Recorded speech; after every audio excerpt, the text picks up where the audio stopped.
Hey Cowboy fans, Cowboy Nations, me Cowboy Legends for Life, coming back at you again with another video with my host just like the last one. I'm going to tell you, I'm going to try to make this as short as possible.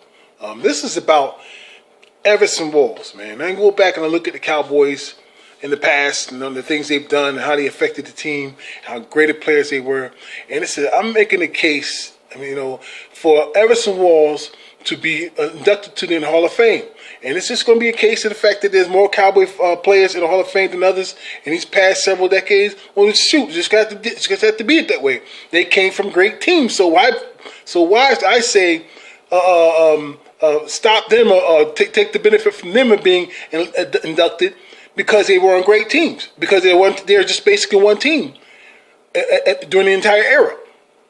You know what I'm saying? So what I'm saying is that it's unfair to him that they want to try to put more people in who were in the Hall of Fame who weren't on good teams. But he came from a great organization. And he's one of them. So I'm saying that his guy, Everson Walls, who led the NFL in interceptions his first 2 years in the NFL. Okay? First 2 seasons as a rookie and then a sophomore. And he led the league in interceptions. Okay? And when his career was finished, he had 57 interceptions in his career. 44 with the Cowboys and the rest with the Giants and the Cleveland Browns. All right? And he had 57 total. And here's the thing, though, is that now at that time, they didn't count a lot of the tackles that players had. They didn't count them, except with the team itself count the tackles in their database. But in the league itself did not count those tackles back then. This is the strangest thing, because you look at other people who deserve to be in the Hall of Fame, such as Harvey Martin. Beautiful Harvey Martin had the most sacks in a single season than anyone else in history. But it didn't count because he didn't count sacks back then. You see what I'm saying? Here's a thing that really bothers me. As much as I love this game, as much as I love my Cowboys, as much as I love the position of the quarterback, such as Roger Stark still being my favorite Cowboy of all time, okay? How in the world did they tend to, during that back in the beginning, tend to count every single thing a quarterback does, including taking a shit? And I mean it, man. Everything the quarterback did, they jotted it down. But other players, other than running backs, they didn't really give a damn what you did on the field. It's the wins and the losses that they incur when the game is over. You understand? Yeah, they got this totals and all that stuff, but it wasn't important to the league at the time when you consider everyone else's abilities on the field, like tackles and interceptions, sacks, solos and combinations as tackles. You understand? That's insane. They didn't count any of that stuff back then. And a lot of other things that they didn't count back then. You understand? The running back got his yards. The running back got his touchdowns and all that stuff, his carries. They catered to him too. They were the two pistons, basically, you might say, in the formidable offense. And of course, the offensive line didn't get as much fanfare back then, of course, though they were considered a good unit, but they didn't get as much fanfare until like the Redskins came along with the Hogs and the Cowboys, Great Wall of Dallas and all that stuff.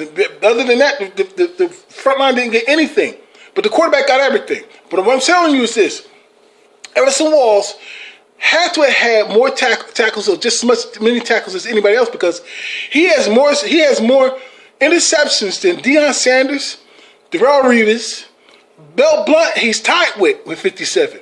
Okay, you're talking about people who were Darryl Green. He had more than him. He had more than Ronnie Lott. And all of them. You know what I'm saying? And now, to me, the greatest running cornerback or defensive person is Deion Sanders to me. You understand?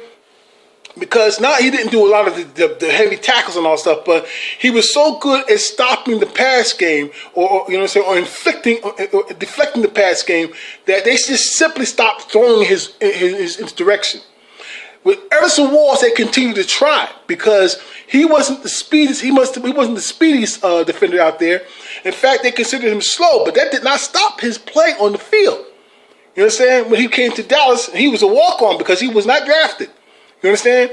And he played his ass off to a point where he was a starter, basically, and after 3 or 4 games of the seasons that started in his rookie year, he became the starter after that, and the man put up 11 interceptions.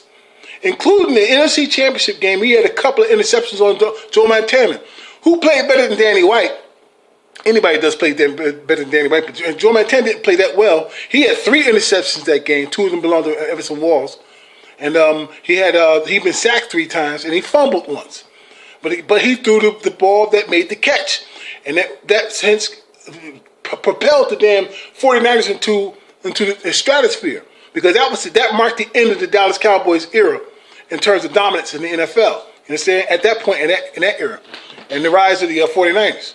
But still, you have to count Everson Walls, because he won a Super Bowl with the Giants, but you have to count Everson Walls into the frame as being one of the greatest players ever. He was definitely one of the greatest quarterbacks in history, left quarterback at all. At that, because they didn't try to take him out of his spot. They kept him, because those coaches back then were very solid in the Dallas Cowboys era. They were very good coaches. They didn't try to take a safety and make him into a goddamn linebacker or shit like that. The only time they did that was Randy White, when he was a linebacker who was turned into a defensive front player, okay, defender, and he was absolutely brilliant in that. But you see, today's Cowboys, in the Jason Garrett era, they were taking people and like a puzzle and shit, put them over here, put them left over there, and this way over here, and then you got a team, which sucked, by the way, okay, basically. So, but Everson Walls, knowing fullback, well, I've been trying to look for his totals, tackles, combination tackles, and solos all day long, and couldn't find anything. Maybe somebody else can get it. Maybe I'm looking in the wrong spot, and that shit wasn't in the NFL stats and stuff, and it definitely wasn't in the pro football. What is it called? Pro football. Never mind. Anyway, the thing is that what's it called, man? ProFootballReference.com. I'm sorry about that. ProFootballReference.com. That's one of the best sites, and he had nothing in there either about him. Everybody else past his time, they started counting all the tackles and all that stuff. It's like I said, you look at Harvey Martin, who deserved to be in the Hall of Fame. He had like over 100 sacks, and he had, like I said, he had more than more sacks in the season than anyone else. But they didn't count then, so therefore, ergo, he's a nobody because he didn't count anything for them. It's just sad, man. But Everson Walls deserves to be in the Hall of Fame. Okay? Even Mel Renfro, he had more sacks than Mel Renfro. I'm sorry, he had more interceptions than Mel Renfro, but as a whole total. But Mel Renfro had 52 as a Cowboy in 14 seasons. Okay? Everson Walls did his in 9 seasons with the Cowboys with 44. All right? He only played a few more years after that. Okay? The Giants and the Cleveland Browns. All right? I think it was Cleveland. Yeah, Cleveland Browns. Okay? But I think you got to think about that. It's unfair to him that this guy has been such a great player and such a pivotal player. I mean, he would just turn the game around just like that. And forget about his speed. He was always there at the ball. That was the most amazing thing about him. He was always there at the ball. I'm not going to fault him being caught in a crossfire with the catch that propelled the 49ers, because really that was not his man. He crossed the field, but Dennis Thurman was supposed to be there with his bum ass. Because when you see Dennis Thurman, too, why really don't let the light? Okay, he had some good years, but I didn't really like Dennis Thurman because every time there was a play made, you watch Dennis Thurman, he was always on his ass after the play. Why is this guy always on his ass after a play? He's a cornerback. He's a defensive back. Why was he always on his ass? No, but that's me. You know what I'm saying? Me watching the game all those years and shit, watching the play being developed and defensively, and seeing Dennis Thurman always out of play and always on his ass. I didn't get that. So don't blame Everson Walls about the catch. It was Everson Walls. It was Dennis Thurman who should have been on him for doing the cross route. Okay, that should have been Dennis Thurman's man. Anyway, that's it. Thank y'all. So, wondering what you think. You know, I'm excited and stuff. I'm looking at this and seeing how many people who are Cowboys who are going to end up in the Hall of Fame. It's obvious. You see, he even had more. He even had more than let's see, I forgot his name right now. Who forgot this player's name? Who has more? Who's about to become eligible to become in the Hall of Fame? But even Everson Walls had more interceptions than he did too. Okay, I think he was a former Steeler. Yeah, Woodson, Charles Woodson. Okay, he has more interceptions and plays than Charles Woodson did. The guy was incredible. That's all I'm saying. All right, everybody, peace.